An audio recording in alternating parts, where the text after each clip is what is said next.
Juízes capítulo 4. Depois da morte de Eude, mais uma vez os israelitas fizeram o que o Senhor reprova. Assim, o Senhor os entregou nas mãos de Jabim, rei de Canaã, que reinava em Azor. O comandante do seu exército, que era Sísera, que habitava em Arote-sete Agoim, os israelitas clamaram ao Senhor, porque Jabim, que tinha 900 carros de ferro, os havia oprimido cruelmente durante 20 anos. Débora, uma profetisa, mulher de Lapidote, liderava Israel naquela época. Ela se sentava debaixo da tamareira de Débora, entre Ramá e Betel, nos montes de Efraim, e os israelitas a procuravam, para que ela decidisse as suas questões. Débora mandou chamar Baraque, filho de Abinoão, de Quedes, em Naphtali, e lhe disse: O Senhor, o Deus de Israel, ordena a você que reúna 10.000 homens de Naphtali e Zebulon e vá ao monte Tabor. Ele fará que Sísera, o comandante do exército de Jabim, vá atacá-lo com seus carros de guerra e tropas, junto ao rio Quizon, e os entregará em suas mãos. Baraque disse a ela: Se você for comigo, irei, mas se não for, não irei. Respondeu Débora: Está bem, irei com você, mas saiba que por causa do seu modo de agir, a honra não será sua, porque o Senhor entregará Sísera nas mãos de uma mulher. Então Débora foi a Quedes com Baraque, onde ele convocou Zebulon e Naphtali. 10.000 homens o seguiram, e Débora também foi com ele. Ora, o queneu Heber se havia separado dos outros queneus, descendentes de Robabe, sogro de Moisés, e tinha armado sua tenda junto ao carvalho de Zaanim, perto de Quedes. Quando disseram a Sísera que Baraque, filho de Abinoão, tinha subido o monte Tabor, Sísera reuniu seus 900 carros de ferro e todos os seus soldados, de Arosete a Agoim, ao rio Quizon. E Débora disse também a Baraque: Vá, este é o dia em que o Senhor entregou Sísera em suas mãos. O Senhor está indo à sua frente. Então Baraque desceu o monte Tabor, seguido por 10.000 homens. Diante do avanço de Baraque, o Senhor derrotou Sísera e todos os seus carros de guerra e o seu exército ao fio da espada. E Sísera desceu do seu carro e fugiu a pé. Baraque perseguiu os carros de guerra e o exército até Arosete-Raogim. Todo o exército de Sísera caiu ao fio da espada. Não sobrou um só homem. Sísera, porém, fugiu a pé para a tenda de Jael, mulher do queneu Heber, pois havia paz entre Jabim, rei de Azor, e o clã do queneu Heber. Jael saiu ao encontro de Sísera e o convidou: Venha, entre na minha tenda, meu senhor, não tenha medo. Ele entrou e ela o cobriu com um pano. Estou com sede, disse ele. Por favor, dê-me um pouco de água. Ela abriu uma vasilha de leite feita de couro, deu-lhe de beber e tornou a cobri-lo. E Sísera disse à mulher: Fique à entrada da tenda. Se alguém passar e perguntar se há alguém aqui, responda que não. Entretanto, Jael, mulher de Heber, apanhou uma estaca da tenda e um martelo e aproximou-se silenciosamente enquanto ele, exausto, dormia um sono profundo. e cravou-lhe a estaca na têmpora até penetrar o chão, e ele morreu. Baraque passou à procura de Císera, e Jael saiu ao seu encontro. Venha, disse ela, eu mostrarei a você o homem que você está procurando. E entrando ele na tenda, viu ali caído Císera, morto, com a estaca atravessada nas têmporas. Naquele dia, Deus subjugou Jabim, o rei cananeu, perante os israelitas, e os israelitas atacaram cada vez mais a Jabim, o rei cananeu, até que eles o destruíram. Juízes capítulo 5.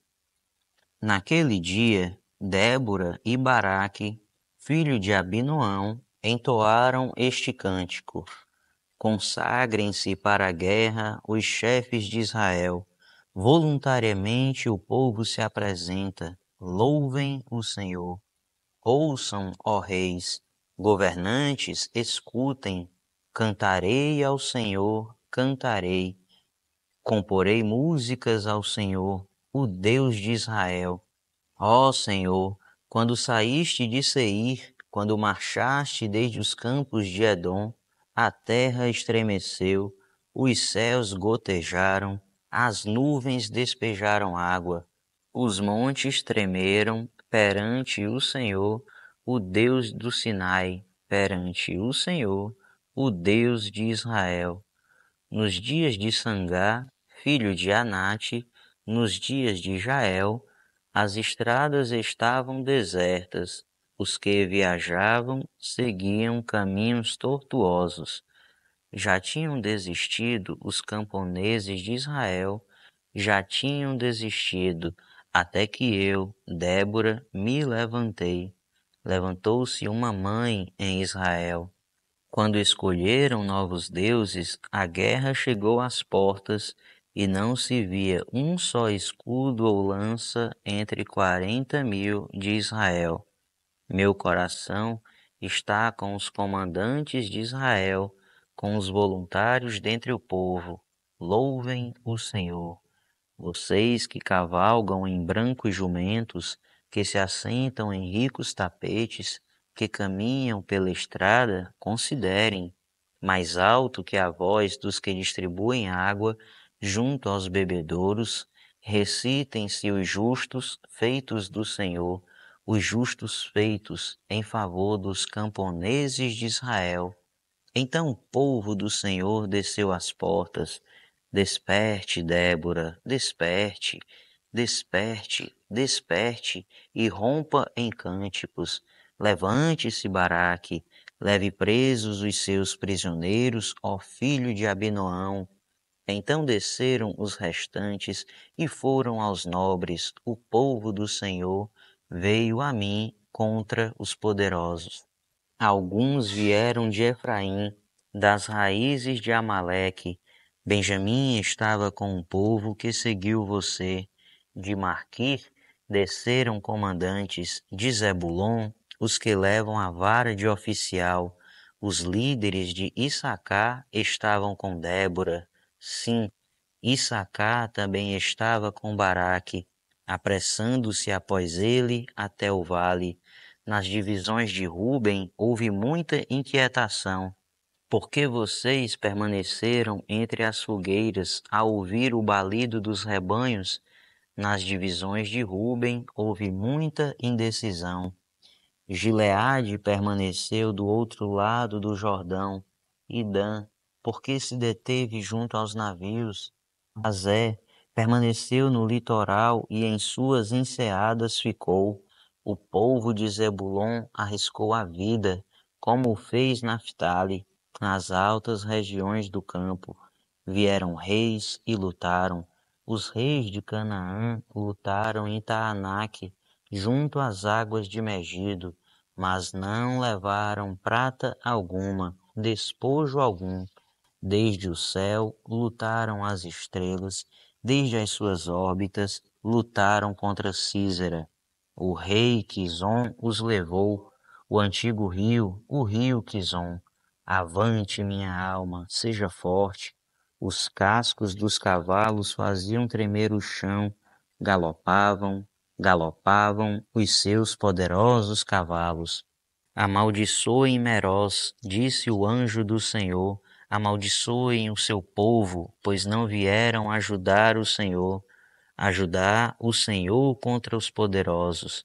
Que Jael seja a mais bendita das mulheres. Jael, mulher de Heber, o queneu, seja ela bendita entre as mulheres que habitam em tendas. Ele pediu água e ela lhe deu leite. Numa tigela digna de príncipes, trouxe-lhe coalhada. Ela estendeu a mão e apanhou a estaca da tenda, e com a mão direita o martelo do trabalhador. Golpeou Císera, esmigalhou sua cabeça, esmagou e traspassou suas têmporas. Aos seus pés ele se curvou, caiu e ali ficou prostrado. Aos seus pés ele se curvou e caiu. Onde caiu, ali ficou, morto. Pela janela olhava a mãe de Císera. Atrás da grade ela exclamava: por que o seu carro se demora tanto? Por que custa a chegar o ruído de seus carros? As mais sábias de suas damas respondiam, e ela continuava falando consigo mesma: estarão achando e repartindo os despojos?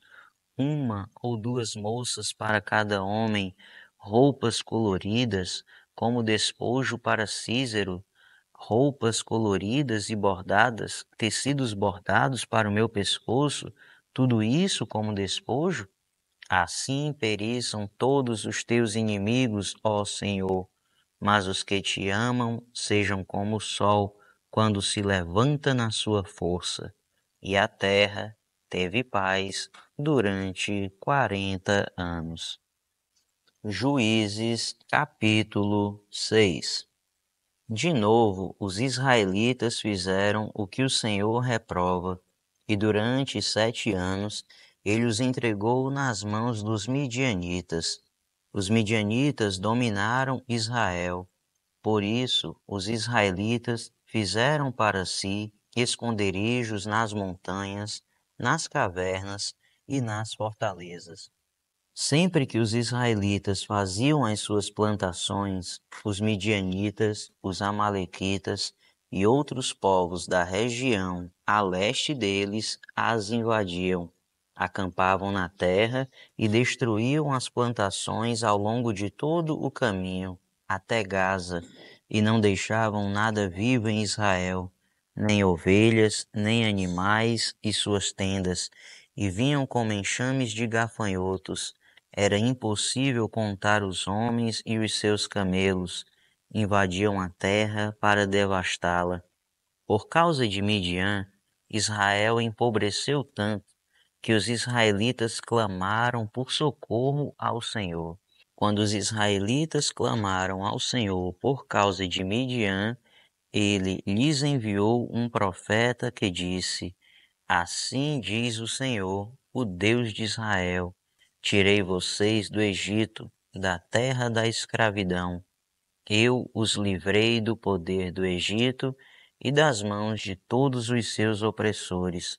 Expulsei-os e dei a vocês a terra deles, que também disse a vocês: eu sou o Senhor, o seu Deus. Não adorem os deuses dos amorreus, em cuja terra vivem. Mas vocês não me deram ouvidos. Então o anjo do Senhor veio e sentou-se sobre a grande árvore de Ofra que pertencia ao Abiesrita Joás. Gideão, filho de Joás, estava malhando o trigo num tanque de prensar uvas para escondê-lo dos midianitas.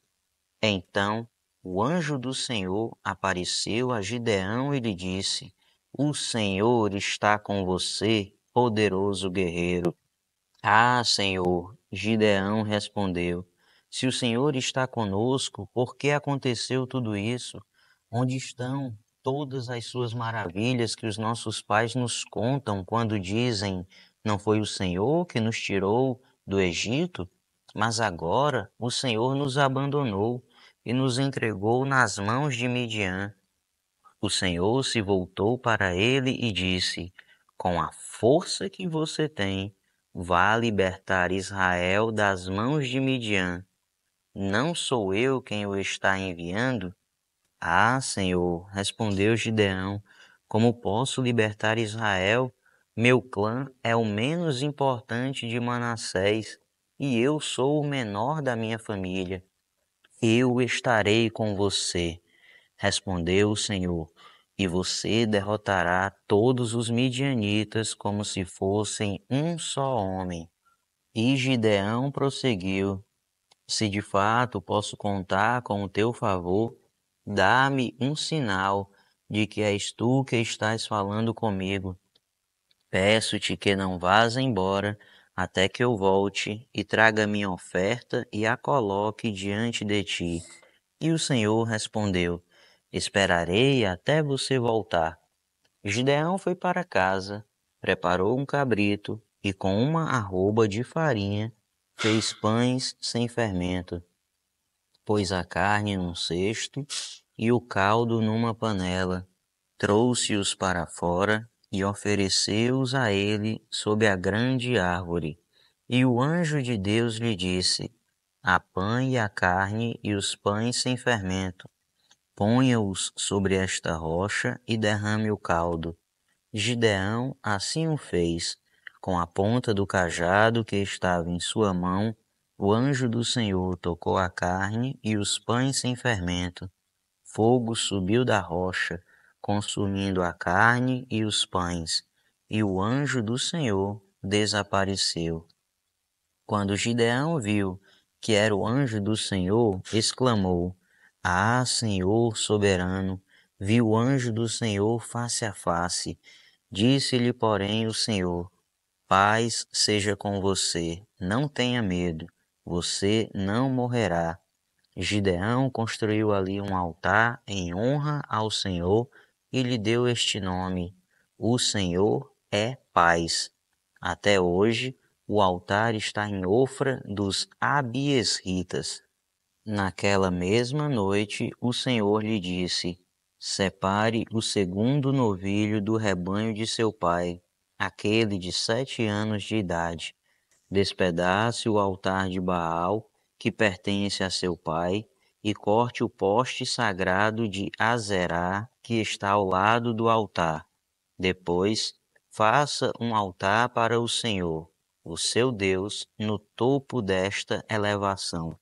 Ofereça o segundo novilho em holocausto, com a madeira do poste sagrado que você irá cortar.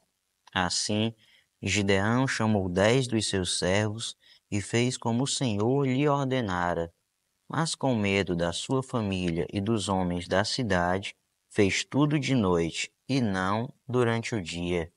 De manhã, quando os homens da cidade se levantaram, lá estava demolido o altar de Baal, com o poste sagrado ao seu lado, cortado, e com o segundo novilho sacrificado no altar recém-construído. Perguntaram uns aos outros: quem fez isso? Depois de investigar, concluíram: foi Gideão, filho de Joás. Os homens da cidade disseram a Joás: traga seu filho para fora, ele deve morrer, pois derrubou o altar de Baal e quebrou o poste sagrado que ficava ao seu lado. Joás, porém, respondeu à multidão hostil que o cercava: vocês vão defender a causa de Baal? Estão tentando salvá-lo? Quem lutar por ele será morto pela manhã. Se Baal fosse realmente um deus, poderia defender-se quando derrubaram o seu altar. Por isso, naquele dia, chamaram Gideão de Jerubbaal, dizendo: que Baal dispute com ele, pois derrubou o seu altar. Nesse meio tempo, todos os midianitas, amalequitas e outros povos que vinham do leste uniram os seus exércitos, atravessaram o Jordão e acamparam no vale de Jezreel. Então o Espírito do Senhor apoderou-se de Gideão, e ele, com toque de trombeta, convocou os abiesritas para segui-lo. Enviou mensageiros a todo Manassés, chamando-o às armas, e também a Azé, a Zebulon e a Naphtali, que também subiram ao seu encontro. E Gideão disse a Deus: Quero saber se vais libertar Israel por meu intermédio, como prometeste. Vê, colocarei uma porção de lã na eira. Se o orvalho molhar apenas a lã e todo o chão estiver seco, saberei que tu libertarás Israel por meu intermédio, como prometeste. E assim aconteceu. Gideão levantou-se bem cedo no dia seguinte, torceu a lã e encheu uma tigela de água do orvalho. Disse ainda Gideão a Deus: Não se acenda a tua ira contra mim. Deixa-me fazer só mais um pedido. Permite-me fazer mais um teste com a lã. Desta vez, faze ficar seca a lã e o chão coberto de orvalho. E Deus assim fez naquela noite. Somente a lã estava seca, o chão estava todo coberto de orvalho.